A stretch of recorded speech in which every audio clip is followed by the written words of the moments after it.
Welcome to the Common Man Football Show. My name is James Coburn, and today's episode is the top 4 most overrated defensive safeties in the 2018 NFL Draft Class based on analytics. And again, it's based on analytics. It's not based on my opinion. It's not based on what I saw on film. It's not based on what it is simply what the numbers say, what was put on paper compared to what other players put on paper in the past.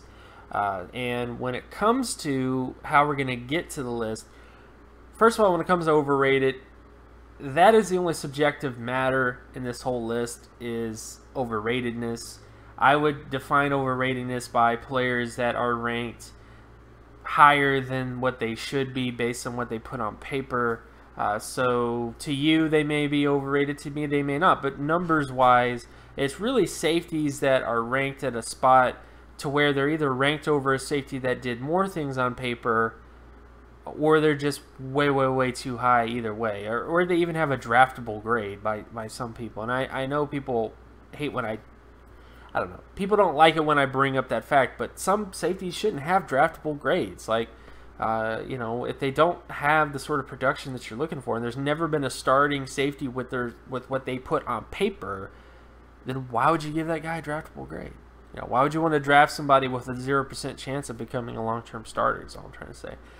So those are sort of the areas we're going to look at in terms of like what overratedness. When it comes to actual grading, we're going to be looking at their production, their age, and their athleticism traits.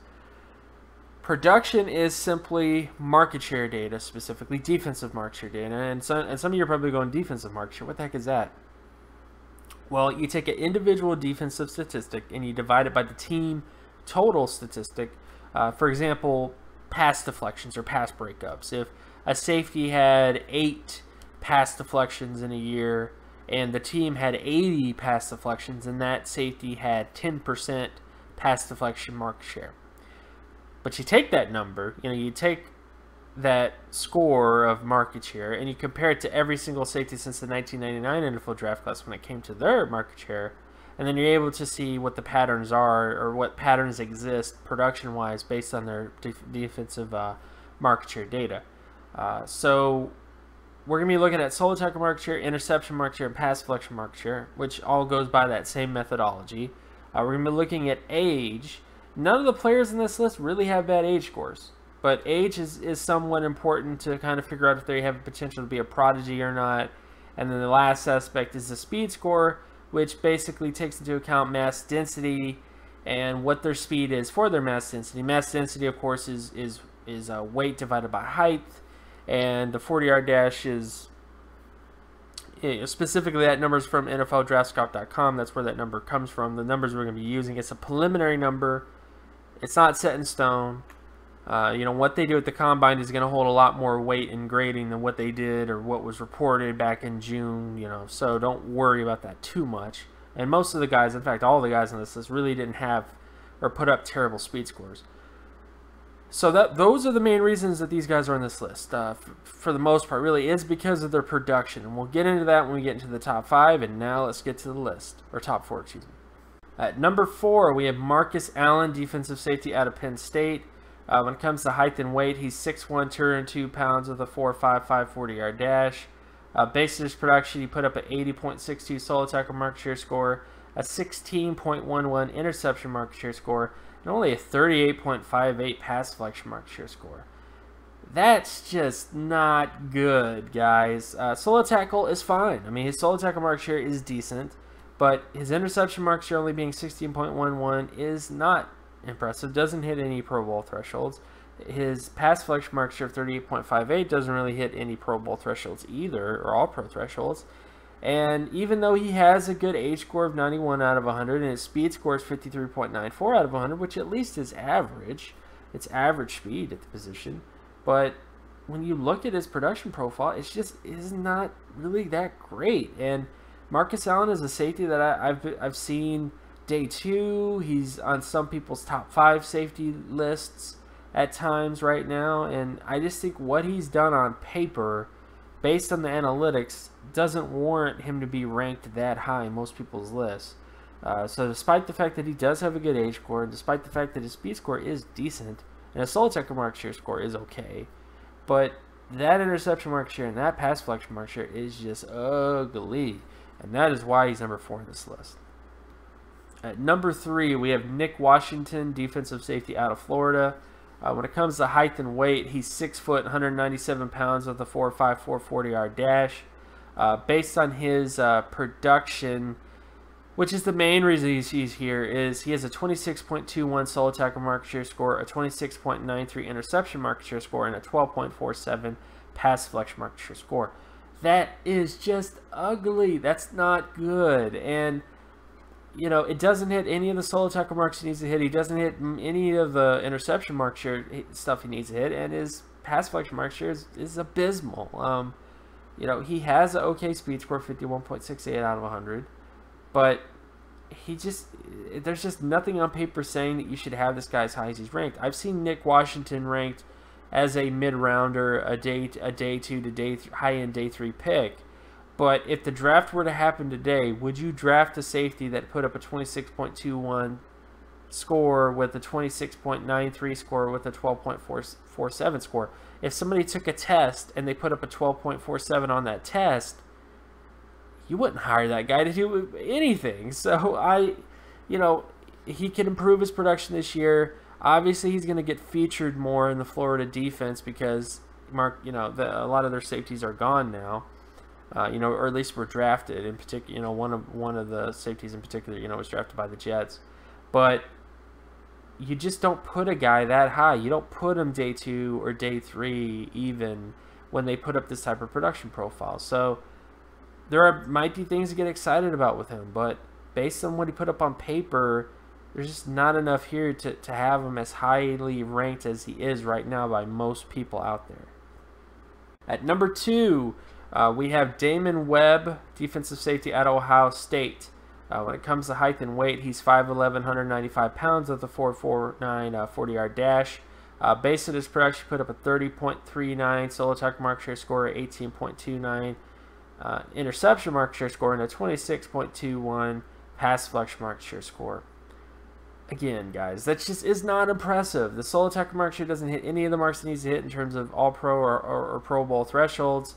The interception market share of 18.29 just isn't getting it done either, and the pass deflection market share of 26.21 is just not impressive either. He has a decent age score. He has a decent speed score of 70.47 out of 100, but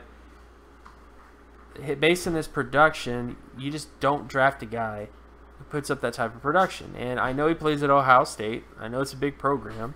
But this is a guy that we really need to see what he does this year versus where he's ranked right now. And right now, he's ranked as the top 5 safety on most people's rankings, or top 10 even, in terms of safeties. So he just didn't produce like that type of guy. And there are other safeties that just did more on paper than this guy. So yeah, he may have an impressive speed score.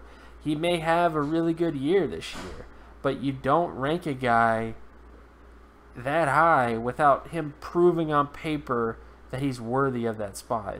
If you're not willing to draft this guy today based on what he's put on paper, then you don't rank him as high as some of these other people are ranking him. So I just feel like when you're doing rankings this time of year, it doesn't give you license to just make up stuff. And the number 1 most overrated safety in the 2018 NFL draft class is Derwin James, defensive safety out of Florida State. And before you grab your pitchforks, before you get angry, I'm going to explain why. I'm going to go into detail. So before you just leave and go, this guy didn't know what he's talking about, let me just explain. Based on height and weight, he's 6'2", 211 pounds with a 4.52 40-yard dash.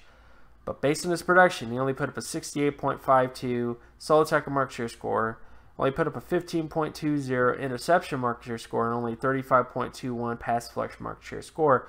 And this is based on the games that he missed, by the way. This is based on the year that he actually was able to be healthy the entire year, because he only played a couple games last year and then got injured. So But the bottom line is, when you look at his production, it just isn't very good. His solo tackle mark share when he was healthy didn't hit any of the marks he needed to hit in terms of All-Pro, Pro Bowl safeties. His interception and pass deflection mark share was abysmal.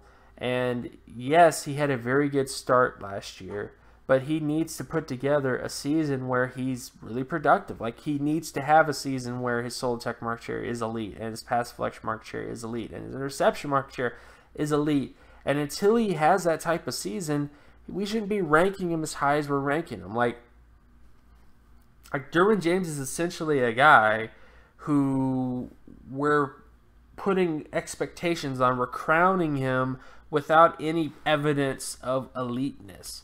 You know, and people don't really understand this concept unless you actually do numbers. But there are other years where there's been safeties, you know, defensive players, quarterbacks, running backs, wide receivers, whatever you want to call it, who put up the type of production indicative of a really high quality player, but they did it in the prior year. When you have a player coming into this year who has, you know, below average across the board in terms of his interception pass deflection mark share, and you're telling me, hey, you need to put this guy as your top safety, when what he's done on paper is below average across the board, why would you do that?